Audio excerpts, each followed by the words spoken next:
Assalamualaikum warahmatullahi wabarakatuh. Saya Noval Zaki Unas dengan NIM 20017-060 dari Prodi Sastra Indonesia.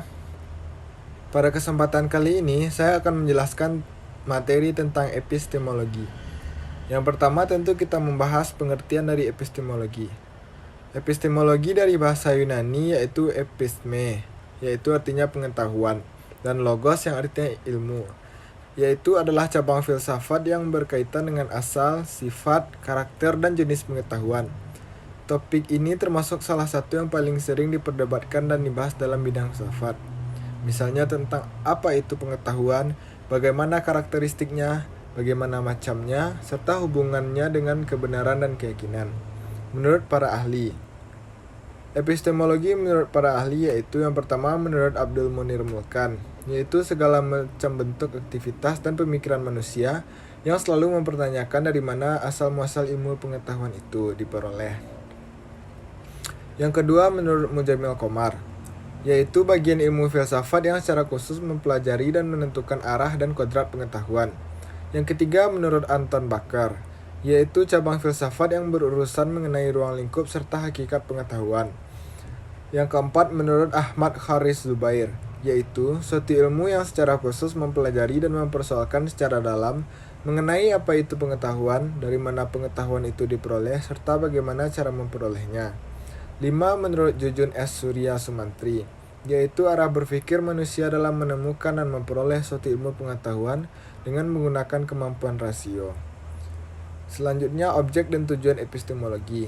Sebagai subsistem filsafat, epistemologi atau teori pengetahuan yang untuk pertama kali digagas oleh Plato ini memiliki objek tertentu. Objek epistemologi ini menurut Jujun S. Surya Sumantri berupa segenap proses yang terlibat dalam usaha kita untuk memperoleh pengetahuan. Proses untuk memperoleh pengetahuan inilah yang menjadi sasaran teori pengetahuan dan sekaligus berfungsi mengantarkan tercapainya tujuan. Sebab sasaran itu merupakan suatu tahap perantara yang harus dilalui dalam mewujudkan tujuan. Tanpa suatu sasaran, mustahil tujuan bisa terrealisir dengan baik. Sebaliknya, tanpa suatu tujuan, maka sasaran menjadi tidak terarah sama sekali. Jacques Martin mengatakan, tujuan epistemologi bukanlah hal yang utama untuk menjawab pertanyaan, apakah saya dapat tahu, tetapi untuk menemukan syarat-syarat yang memungkinkan saya dapat tahu. Hal ini menunjukkan bahwa tujuan epistemologi bukan untuk memperoleh pengetahuan, kendatipun keadaan ini tak bisa dihindari, akan tetapi yang menjadi pusat perhatian dan tujuan epistemologi adalah hal yang lebih penting dari itu, yaitu ingin memiliki potensi untuk memperoleh pengetahuan. Selanjutnya, landasan epistemologi. Landasan epistemologi ilmu disebut metode ilmiah, yaitu cara yang dilakukan ilmu dalam menyusun pengetahuan yang benar. Metode ilmiah merupakan prosedur dalam mendapatkan pengetahuan yang disebut ilmu. Jadi, ilmu pengetahuan merupakan pengetahuan yang didapatkan lewat metode ilmiah. Tidak semua pengetahuan disebut ilmiah, sebab ilmu merupakan pengetahuan yang cara mendapatkannya harus memenuhi syarat-syarat tertentu.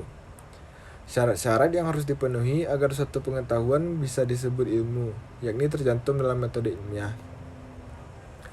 Selanjutnya, epistemologi menurut pandangan beragam aliran filsafat dunia. Yang pertama, epistemologi idealisme. Epistemologi idealisme ini meniscayakan kurikulum yang digunakan dalam pendidikan pun lebih berfokus pada isi secara objektif, pada subjek didik untuk mampu menggerakkan jiwanya, pada ragam realitas yang akan menjadikannya cara berpikir dan analisisnya terhadap keseluruhan realitas pengalamannya. Yang kedua, epistemologi realisme. Epistemologi pendidikan dalam realisme adalah proses ilmiah yang ditunjukkan pada hal-hal yang beraneka ragam persoalan pendidikan seperti realitas peserta didik, pendidik, dan isi pendidikan, strategi, dan lain-lain sebagainya yang dapat digunakan oleh seseorang atau sekelompok orang sebagai dasar utama dalam menyelenggarakan pendidikan. Yang ketiga, epistemologi pragmatisme. Menurut kaum pragmatisme, tidaklah dikatakan pengetahuan jika tidak membawa pada perubahan.